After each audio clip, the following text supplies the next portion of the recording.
Hi, today is all about emotional safety, the foundation that we don't talk about enough. So today's conversation is not about a buzzword, it is about the heartfelt desire and requirement that some women have, especially when we are building our lives, building our businesses, building communities, and working in collaboration as creators.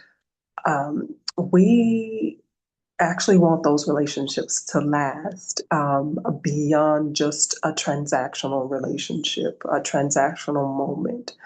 Um, it is really about getting clarity today on not just about emotional safety in romantic relationships, but about where else does it show up?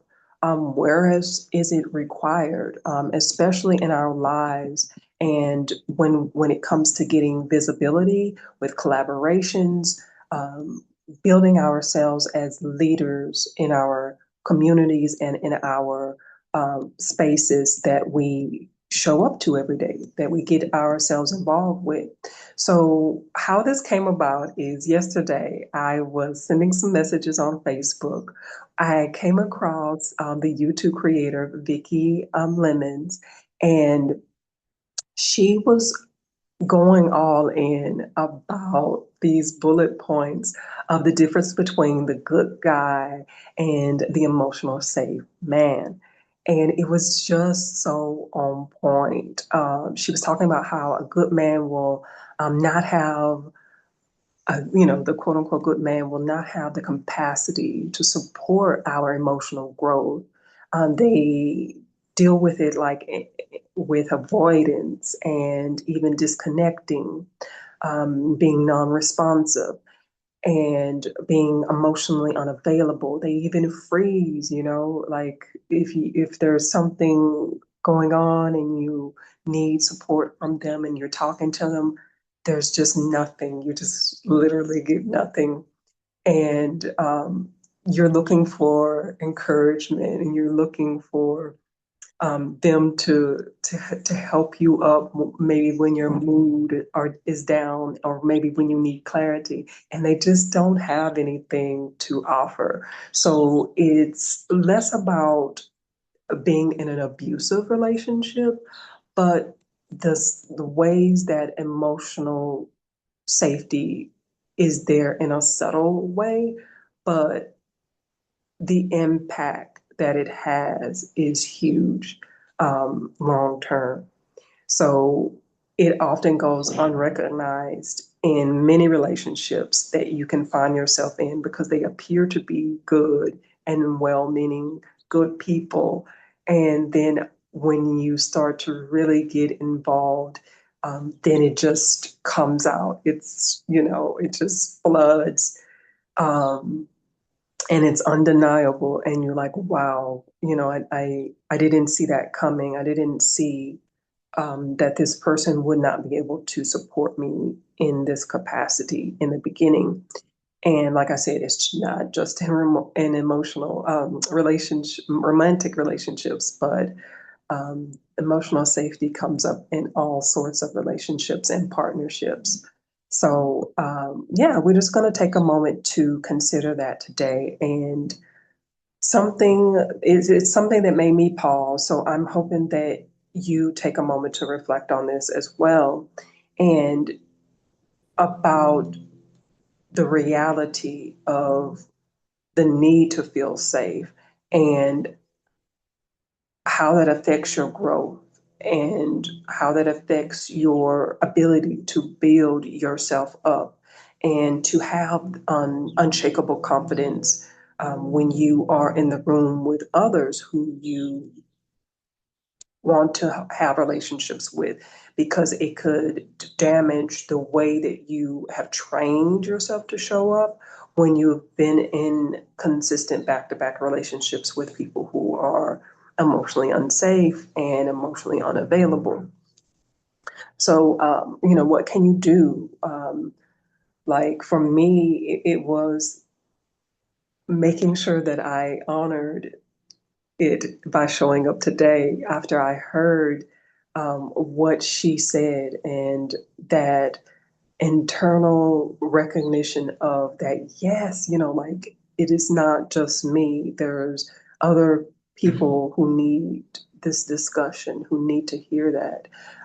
Because she described how the good guy often meets surface expectations. But when it comes to that emotional depth, and it's just not there. When there's discomfort, there's vulnerability, and when different truths need to be discussed, that they disappear and they deflect. Their presence really minimizes. And you, I realized that this conversation really hits in multiple areas of our lives, and making sure that we ask ourselves questions like, you know, do we as powerful women actually recognize our need for emotional safety? Um, is that something that comes up after the fact, or are we aware of it now? Is a very important question to take with you today. And how have we been taught? Have we been taught to downplay emotional safety, especially when dating, and they see who you're dating and they think of that person as a good guy, or you're in community with other women and they see these other women as amazing women. But when you are trying to build something and collaborate, they don't really have that emotional capacity to have some of the tougher conversations. You know, what have you experienced? And really take note of that before you go into um, other relationships and other collaborations. Because a lot of the times, what we do is we've been confusing low maintenance and non confrontational with being more socially acceptable as the good person. But if you can't sit down with a person and really discuss what's going on with you emotionally and personally, without them, being responsive to you, and being encouraging to you, then, you know what are you really tolerating in that relationship? Even though it looks good and it's socially acceptable, um, how is it supporting your nervous system? Because your nervous system is your responsibility, and if you are showing up in spaces where you're not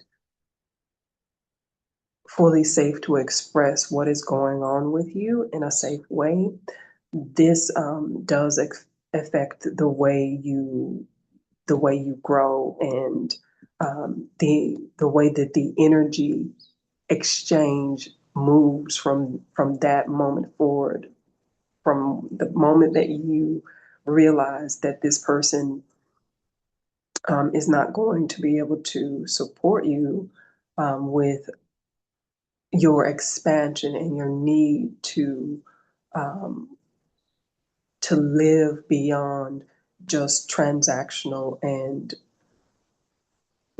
appearing to have productivity in a work environment.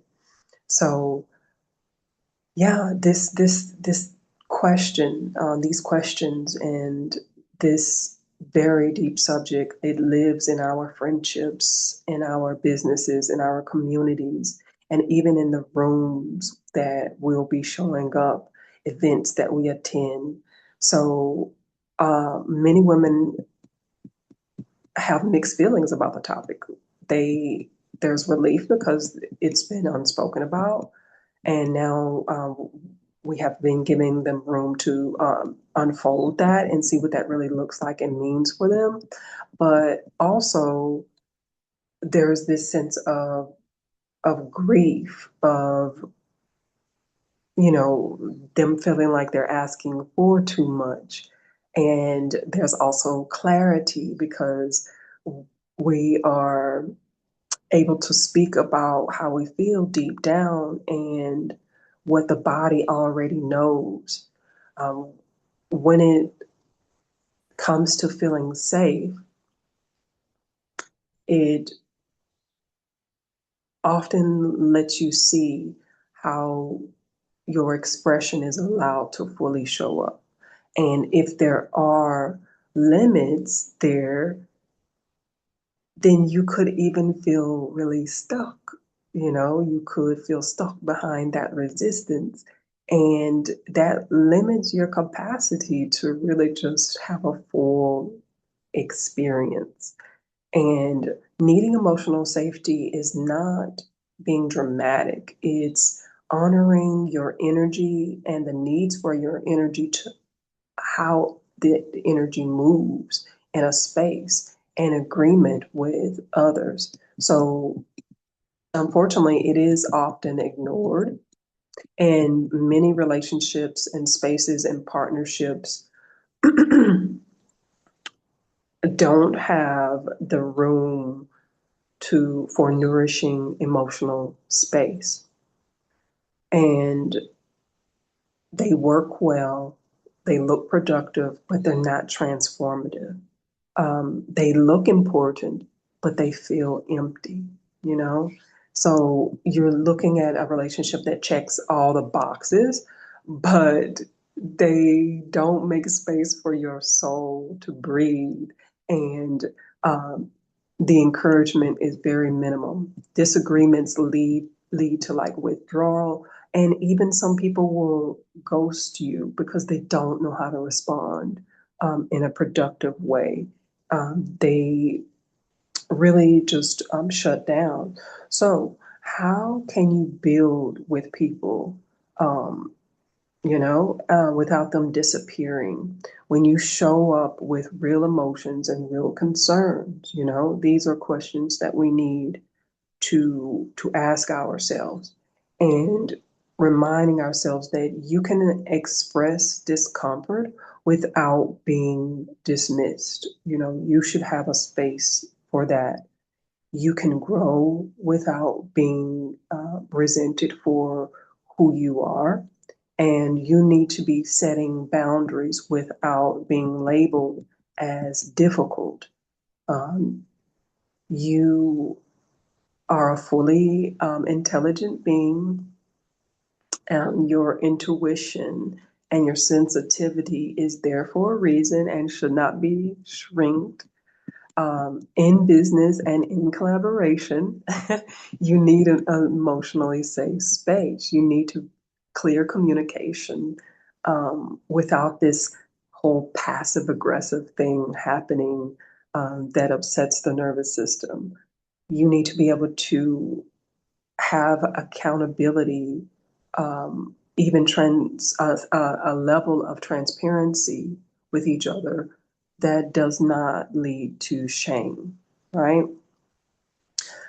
Space for emotional processing is normal and should not be a negative, seen as a negative thing. It is part of your leadership skills to have these traits and to develop them um, for yourself and naturally help others to develop them. So you need to be coachable, and the people who you are in collaboration with and in relationship with and partnership with need to be coachable too, especially when it comes to emotional safety, emotional intelligence. So just remember, people are real and they can't be expected to behave like robots. They are in need of transformation and growth. We all are in need of it. And it's not enough to just say how good a person is, how good a relationship is. You have to show up and be able to go beyond the call of duties, the light duties now. Now we are building we are building sustainable businesses and sustainable communities, and we need to have those heavy lifters that we can create with side by side that make things more meaningful and brings a soul depth to the work to make a real impact. Now that is something that really needs to show up in these collaborative spaces. So emotional safety is going to come up. So consider your needs when getting into the next relationship and creating that circle of close support that you need. Many women are waking up to the truth that you can't build long term success in environments where your nervous system is constantly self protecting. You know, it's constantly needing to defend itself, protect itself. So we want to make sure that our emotionally safe spaces fuel creativity and support consistency, allowing us to show up, you know, to really show up and strengthen bonds and trust in each other, and to even help with prevent burnout because you are in a space where you are seen and heard, you know. Um, and to know that this is not a weakness, this is awareness when you speak the truth about emotional safety and your needs. So don't um, downplay it at all. You need to be asking yourselves, do you value emotional safety? Do your partners value emotional safety? What does that look like? Because there's different scales of um, the capacity that you can um, support each other with emotional safety. And do you recognize it when it's missing? When, you know, is it at the level you need? Is it below the level you need? Do you honor that need with those people who you are building with and creating with, and how important it is to them, right? It's not just you requesting it, but others may be requesting it of you. Are you emotionally safe with others? Uh, because it's required now to make sure that our communities survive and thrive. It's no longer as acceptable as it has been in the past to just dismiss other people's feelings. So yeah, I really want you to protect yourself and make sure that you are seeking alignment. You may appear to grow faster in unsafe environments, but you won't grow healthier. Emotional safety determines what kind of success you can sustain, right? And we want to make sure that we are in a more holistic, healthier version of ourselves. If your nervous system relaxes in certain spaces and tightens in others, you need to listen to that. It's in the body, it's felt before you can understand what is really happening, what is really going on. So learn to trust yourself and allow growth in a holistic, non abusive way. Um, so this conversation is not about perfection, it's about practicing your discernment. And as women who lead, collaborate, and build, um, we we get to choose environments that don't just look good, you know, but they need to feel right. They need to be validated in the alignment. And emotional safety is not just a luxury, it is the nourishing soil you need for healthy growth in whatever it is that you are achieving. It is a normal, healthy thing that you need to remain strong, to remain grounded in a healthy foundation. So those are some takeaways that I want you to really consider when it comes to emotional safety. And I thank you so much. Make sure you are listening to yourself. And again, I am Zioni, dancing with you on this sacred path of your vision, voice, and visibility. So be sure to watch one of these videos next. And I think so. Thank you.